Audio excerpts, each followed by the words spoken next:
La justification, terme utilisé dans la Bible de manière légale, est définie comme un acte de Dieu par lequel ceux qui sont injustes en eux-mêmes sont néanmoins déclarés justes devant Dieu tout en étant encore dans l'état de péché.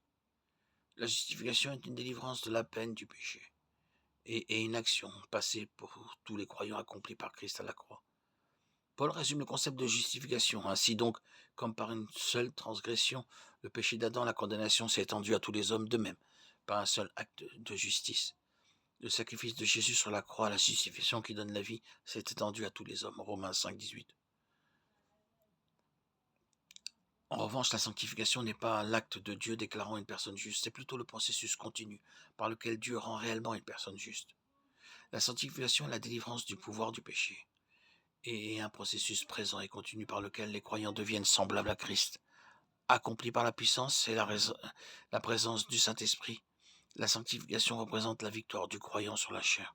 Romains 7, 24. La victoire du croyant sur le monde. 1 Jean 5, 4. Et le diable. Jacques 4, 7. Le résultat final de notre sanctification est que nous serons trouvés à l'image de Christ, comme Paul le décrit dans Romains 8, 29, 30. Car ceux qu'il a connus d'avance, il les a aussi prédestinés à être semblables à l'image de son Fils, afin que son Fils soit le premier-né entre plusieurs frères. Et ceux qu'il a prédestinés, il les a aussi appelés, ceux qu'il a appelés. Il les a aussi justifiés, ceux qu'il a justifiés. Il les a aussi glorifiés. La justification se produit lorsque Dieu déclare un pécheur coupable juste. Elle se produit lorsque Dieu rend le pécheur croyant juste. La justification est un acte unique.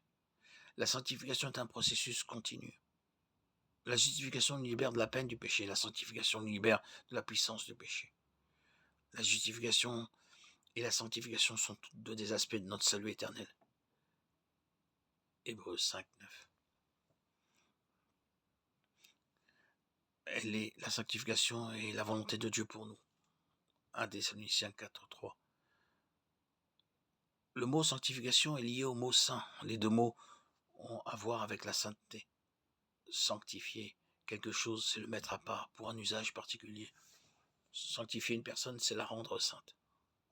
Jésus a beaucoup parlé de la sanctification dans Jean 17 au verset 16. Le Seigneur dit, ils ne sont pas du monde, comme moi je n'en suis pas.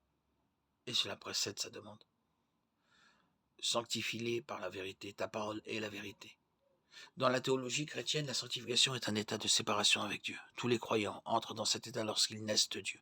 Vous êtes en Jésus-Christ qui, de par Dieu, a été fait pour nous sagesse, justice, sanctification et rédemption. 1 Corinthiens 1, 30. La sanctification mentionnée dans ce verset est une séparation définitive des croyants avec Dieu. C'est une œuvre que Dieu accomplit, une partie intégrante de notre salut et de notre lien avec Christ. Hébreux 10, 10. Les théologiens se réfèrent parfois à cet état de sainteté devant Dieu comme à une sanctification positionnelle. Elle est liée à la justification.